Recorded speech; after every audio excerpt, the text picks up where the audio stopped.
far as, the lyricist thing go, you gotta realize, once again, rap is also a business now. It's a big business. Huge business. You know what I mean? So, I mean, be the nicest guy in the world. If you don't know how to put them songs together, then, you're gonna be sure. Business, that's the business gonna swallow you up. Because rapper's life is like about 3 albums. The average rapper, unless you are somebody, they're gonna endure it during the times. That's a special case. Those are special cases, but it's like 3%, I believe. Either 3 to 5% of artists have a successful career. It's crazy, right? That's a bad thing. 3 to 5%. And maybe less than that go platinum. You see so many different artists come through the door. They come through green and they don't really understand the business, and you see their work ethic, and you almost like they're psychologists as well. So many other things. People don't see that part of it. There's so many things going on in these artists' lives and things that's happening at home that have nothing to do with the charts, right? And you're involved in that whole process, right? And then you also see, it's almost like they're getting a peek behind the curtain, right? You see how, artists are in these situations, how they're being taken advantage of, and then they flip out, and you start to really understand a little bit of it. It's almost like watching a play, like, from the owner's box, right? You get to see the whole entire play developing. It's so much. I mean, name one, right? From a personal level, emotional level, physical level, numbers, pure numbers level. It's a lot. So long before you get your money and get into, to set yourself up. It does it for the rappers. Royalties come every 6 months. By this time they had spent about $1 million on you or what have you. So then you have to recoup that first. So then that 6 months is pushed back to when you recoup that, which is another month, which is a year. There's just so many. Now you are platinum artist or what have you. And you're looked at in a certain way, so you have to live a certain lifestyle. Okay, they're gonna front you the money, you get your house and everything, and you get your little vehicle, which meets, how the public perceive you. Right. Okay, now the little money that you get from tour, you got to spend that on, maintaining the house and maintaining the car and everything. That's what happens to a lot of rappers. Basically, we named the album Reasonable Doubt because, with anything you do in life, people are going to judge you. Whether it be, doing interviews or radio or whatever you do in life, people will judge you, So the album is like basically like on trial. Like, whether you like it or you don't. It's Reasonable Doubt,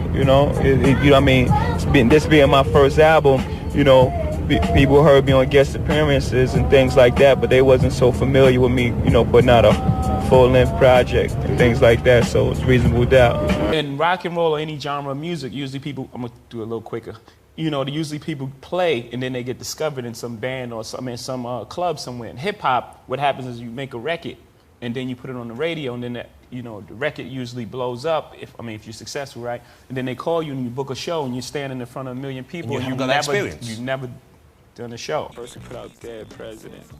We didn't think that would get accepted to the radio. We had a mean B-side, which was Ain't No Nigga.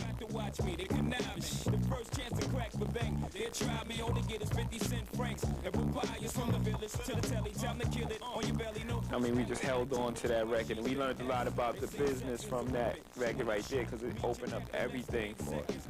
And we had bargaining, we had a little bargaining power there.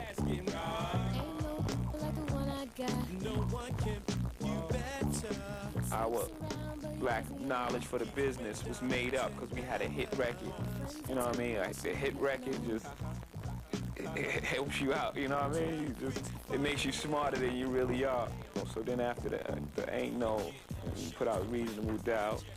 Then we left the whole priority thing, and we came over to Def Jam, joint venture.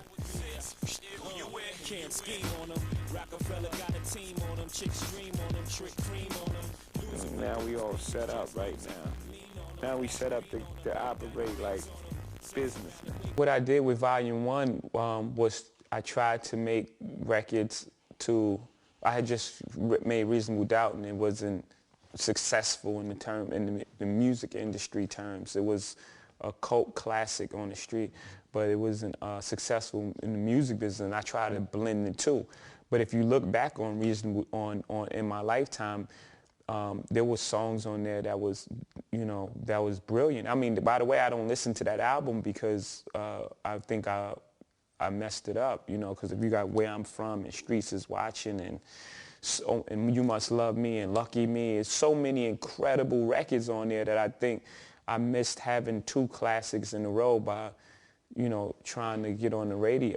All these new artists that you're developing, and there are a lot of them, we're about to see a few tonight, Rihanna, Tierra Marie. Yeah. What's the one piece of information that you stress the most with them when you're sitting them down in your office? Yeah, my thing is to just make the album that you're happy with. Just do the best you could do, go in the studio, and if you don't want to make a certain type of song, don't make it. Make the best album you can make, and then just be happy with it, because at the end of the day, that's all you could do. We can't control who's going to go out and buy it. We can't control the numbers or what happens to the album, so, you got to be so happy with it that, when it goes out the door, it's like, okay, whatever, I've done my best, and whatever happens from here is out of my control. I said something to Kanye in his Power remix. I asked him, do you have the power to get out from up under you? Because every artist, you compare to your first album, your first work, or your greatest work, or your greatest album, and everyone wants you to make that album 11 times. And it's just impossible. You have to move forward. You have to move forward in a way that you do so with integrity and greatness, and you move away from that. And for me, it's more so a challenge, and it's acknowledging that challenge and acknowledging, what's out there is what I tend to do. My whole thing is to have confidence in yourself.